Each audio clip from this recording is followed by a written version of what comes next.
Bonjour vidéo, mais que vous êtes déjà sur la... Bienvenue dans cette vidéo. Aujourd'hui, je voulais vous montrer un petit peu mes dessins, mon évolution en dessin. J'ai changé un petit peu l'organisation de ma vie.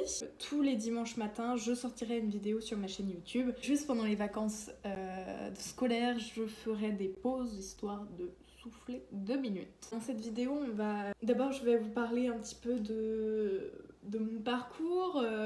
Qu'est-ce que j'ai fait, qu'est-ce qui m'a amené là où je suis maintenant. Ensuite, on va regarder mes carnets de dessin. C'est la Elise de fin de vidéo qui se rend compte que c'est déjà beaucoup trop long de présenter juste les carnets et de parler un peu de mon parcours. Donc je vais diviser ça en 2 parties. La deuxième partie sera les planches et je referai un dessin. Moi, j'ai commencé le dessin en fait avec mon papa. J'allais au cours de dessin avec lui qui prenait, je faisais des jolis pastels. Je vous montre un petit peu. Waouh, le super premier tableau que j'ai pu retrouver de moi. Attendez, je regarde dehors parce qu'il y a des gens extrêmement BG. Bon bref, en 5e, je me suis posé la question de quel métier je voulais faire plus tard. Il y avait mon frère qui était en première à ce moment-là qui devait commencer à faire des choix d'orientation. Et je lui disais mais c'est tout simple de choisir un métier. En fait, tu mets plusieurs métiers que tu veux faire et puis tu rayes celui que tu veux pas faire. Parmi ça d'ailleurs, il y avait youtubeur. Et ça, c'est super drôle quand même.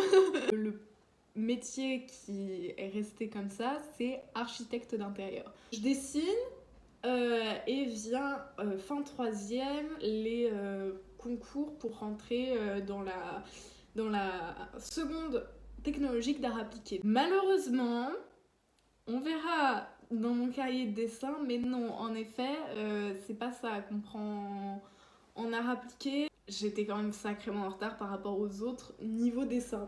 Je me suis rabattue sur le lycée Guisto qui proposait l'option Histoire des Arts. Bon, c'était de la merde, on n'en parle plus. J'ai abandonné dès la première, haha. Ah, ça représente l'échec en dessin en 3e. Je me dis, c'est pas fait pour moi, tant pis. Donc je continue ma vie. Le confinement arrive quand je suis mi-première. Je reprends tout petit peu le dessin, mais vraiment très légèrement pendant le confinement parce que j'avais que ça à foutre. Mais ça reprend réellement que mi-terminale avec un dessin parce que je refais un dessin que j'avais fait quand j'étais petite et je me rends compte qu'en fait, c'est pas si mal en fait. Genre j'ai glow up en faisant rien. Le sens de l'observation a dû s'aiguiser avec le temps et notamment avec l'histoire des arts ou aussi avec les réseaux. Je voyais beaucoup de dessins passés autres. Février, je décide de préparer les concours d'entrée dans les prépas d'art. Pourquoi ? Parce que justement, j'ai pas fait de spécialité art plastique, je connaissais pas grand chose, j'avais besoin d'une prépa et j'étais pas prête à rentrer en école comme ça.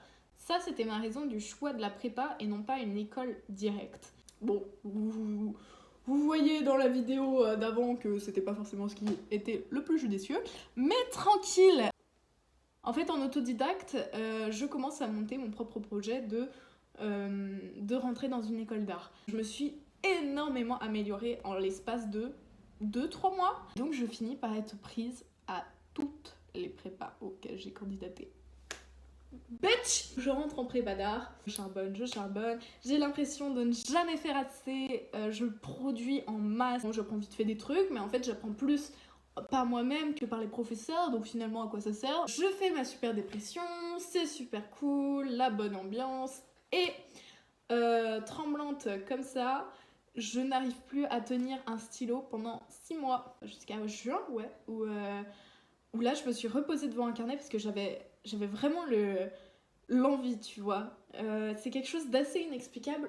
Et genre tu peux pas t'asseoir tant que t'as pas fait le truc. Septembre là, je commence à prendre des cours de dessin avec quelqu'un d'autre, un monsieur à la retraite, et il y a que des retraités avec moi et donc c'est génial parce que eux ils ne te jugent pas. Et ça s'arrête là pour le moment. J'ai pas de projet professionnel artistique de précis. J'ai déjà beaucoup parlé, donc on va passer à ma petite pile de cahiers de dessin parce qu'en fait je me suis toujours dit mais je produis pas assez et je suis nulle. Je vais juste apporter la pile pour que vous voyez. Voilà tous mes carnets de dessin. On va commencer par mon premier carnet. Déjà je signais, c'est bien qu'il y a un problème. Et ce carnet là il a la particularité que ce soit le carnet que j'ai repris quand j'ai recommencé en terminale. Haha. Haha. Ce carnet-là, il date de quand j'étais en CM2. Un book de 3e. Ça, c'est marrant. Ça, c'est trop la honte. Je refuse de croire que ça, c'est moi qui ai dessiné. Vous savez que cette page-là, ma mère, elle l'a vue et elle m'a dit « Mais c'est ton père qui te force à dessiner des trucs comme ça ?» C'est la patte de mon chat. Ça, j'en faisais plein. Et vrai, ça va, c'est pas si dégueu que ça, mais j'avais piqué sur Pinterest. Quelle horreur. Allez, voilà, c'est la fin. Oups, quel dommage. Prochain carnet. Ça date de fin de 3e.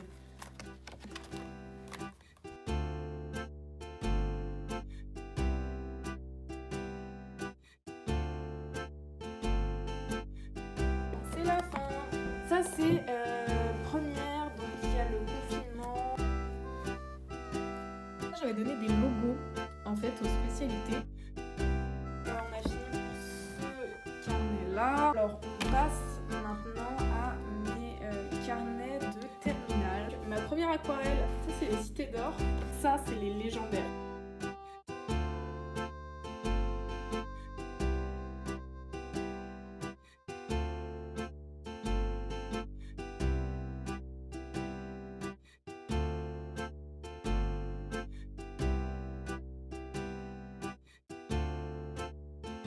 C'était suite d'échecs, genre cette gouache horrible.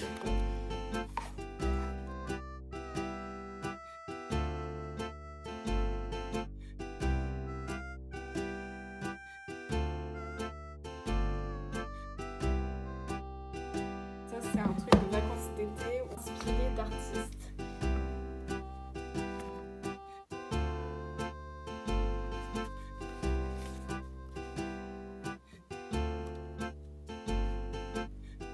Voilà, ça c'était ce que j'avais fait pendant les 2 mois de vacances d'été. On passe à la prépa. On va commencer par celui-là, mon cahier de recherche. Donc, c'est-à-dire que là, c'était tous mes projets.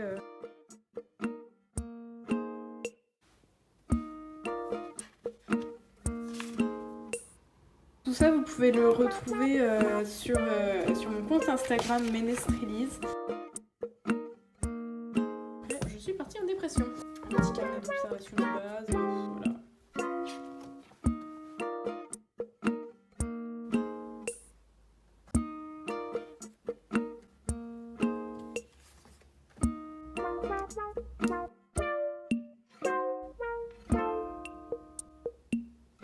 Voilà pour ça. Pam.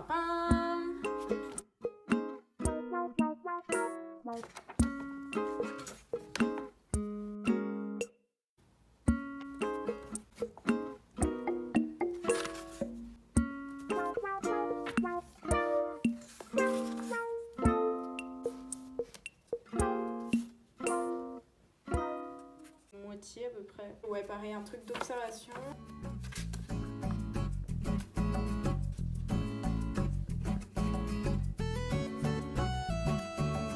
Et enfin, on passe à mon dernier carnet, enfin.